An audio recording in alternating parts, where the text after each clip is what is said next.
Dunyoda hamini ba'zi kishilar boshqalarga o'xshamaydi. Alohida mustaqil ish qiladi. Ham ularning ko'pinchisi atrofdagi kishilarning masxarasiga uchraydi. Ammo ba'zida ular eng oxirgacha kuldigan odamga aylanib, atrofdagilarni hayron qoldirdi. Bugun Sinchoq bilan birga qo'shnilarning masxarasiga uchrab, lekin eng oxirgacha kulgan kishilarni ko'rib boqaylik. Qor quyun ko'z.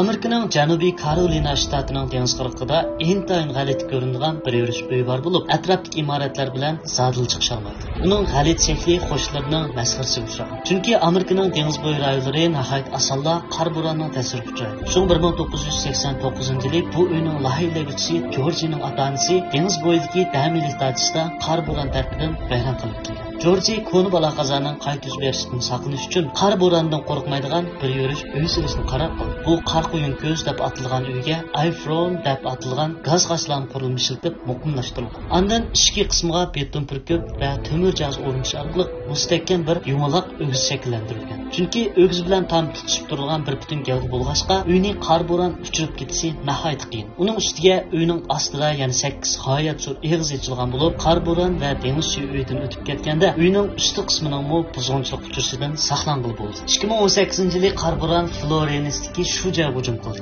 Statistikaga asoslanganda 5100 eg'iz uy vayron qilinib, 5 milliard Amerika dollari ziyon bo'lgan. Lekin ko'pchilik faraz qilganga o'xshash bu qor bo'ron qor quyun ko'zga hech qanday ta'sir ko'rsatmadi. 2011-yili 5-oyda Amerikaning Teksas shtatida qattiq yomg'ir yog'ish oldida atrofdagi daryolarning suvini tez surat o'rlab, oxiri zo'r kalkun paydo qildi. Randi ismli bir aholi o'z qo'shnilariga o'xshash yurtidan ayrilishni xohlamay, kalkunga qarshi turishni qaror qilib, darhol turg'i chiqib, kalkundan mudofaalash usullarini izladi. Eng oxirida Aquadan deb atalgan bir xil alohida turbani muqimlashtirdi. Bu xil turba suv qaslangandan keyin qum xalchiq o'rnida ishlatkili bo'lgan bo'lib, kalkundan mudofaalagan bo'ldi ekan. Shuning bilan u 8300 Amerika dollari xarjlab 400 gaz uzunlikdagi solyar turbani zakaz qildi. Ham xeyli uzun vaqt sarf qilib, ularni uyining atrofiga muqimlashtirib, o'zining uyini yolg'iz orolga aylantirdi. Kalkun suyining qanchalik eg'ilishib ketganligini hech kim bilmaganligi uchun Randi chekinib chiqqan qo'shnilarning masxarasiga uchradi. Shu chaqda Randi mundaq degan: "Ko'pchilikning hammasi meni sarang bo'lib qolgandek his qilgan edi. Har bir odam mening oldimda o'tganda meni masxar qilishdi. Qanday bo'lmasin, ko'pchilik bu g'oyat zo'r solyar turbalarning haqiqatan kalkunning hujumiga taqobil tura oladiganligiga ishonmaydi."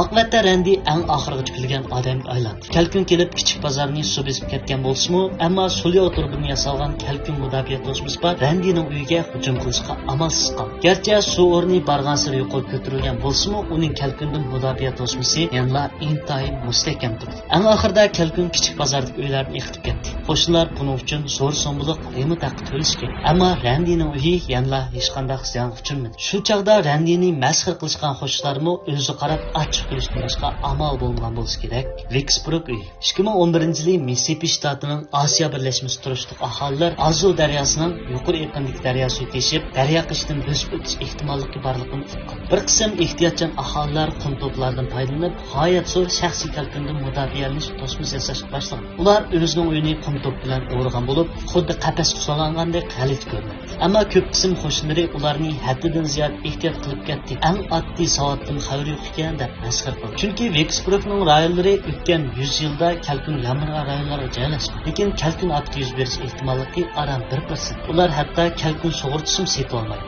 Lekin bu ehtiyotchan aholilarning kalkun taqobil turish xizmatini davomlashtirishni to'sib qola olmadi. Bir necha hafta o'tgandan keyin Yazu daryosining suvini tarixdan buyongi eng yuqori paliga. Kalkun daryo qindan bo'sib o'tib, o'yman joylarni besib ketdi. Hech qanday tayyorlik qilmagan aholilar sarosima tushdi hamda panohlik izlab ketishga majbur bo'ldi. Ammo ular masxar qilgan ehtiyotchan aholilarning uylari ta'sir uchirmadi. Xuddi dengizdagi qal'aga o'xshash yakkigona ammo mazmun turdi. Stokholmdagi aynak uy. Stokholm bo'lsa Shvetsiyaning boshqa joylariga o'xshash uzun sovuq qish fasli bilan dang chiqargan. Bu yerda yashayotgan Mari tugmas par bilan ta'minlash to'gaqidan bezor bo'lgan. Shuning bilan bu aynakli uy dunyoga kelgan. Mari bilan eri asldagi uyning atrofiga aynak parni yasab, uyni kunduzi temperaturini saqlash imkoniyatiga ega qilgan. Qalduq issiqlikmi uyning yer ostidagi ultash ichida saqlanib qolgan. Bu g'alit shakl tabiiy holda nurg'un qo'shnilarning bas munozarasini qo'zg'agan. Ammo qo'shnilar Marining taklif bilan bu uyga kirganda bas-basda bu uyning sehriy kuchi qoyil bo'ldi. Aslida bu aynak parnik Mari oilasining issiqlik bilan ta'minlab qolmas, ochmasdan yana uyga har xil ko'ktat mevjlarni teribdi. Shvetsiyaning sovuq qish kunlarida Mari oilasidagilar hatto uydan chiqmayla 4 faslning hammasida xuddi bahordek turgan uyda oilasidagilar bilan birga yangi o'sgan mevjlardan huzurlanadi. Bu nima degan rahat? Atrofdagi qo'shnilarmi uningga havas qilib ketgandi. Sinchoqning bugungi mazmuni mushargich bo'lsin, ko'pchilikning ko'rganiga rahmat. Filmni yaxshi ko'rgan do'stlarning qo'llab yulduz belgisini besib qo'yishni unutmaymiz. Biz twerksan ko'rsak. Dunyodagi ajoyib g'aroyibotlar. Siz tug'ilishdan burungi dunyo tarixi. Siz bilmoqchi bo'lgan sirlarning jamgohi. Sinchoq saloni. Hurmatli ko'rurman.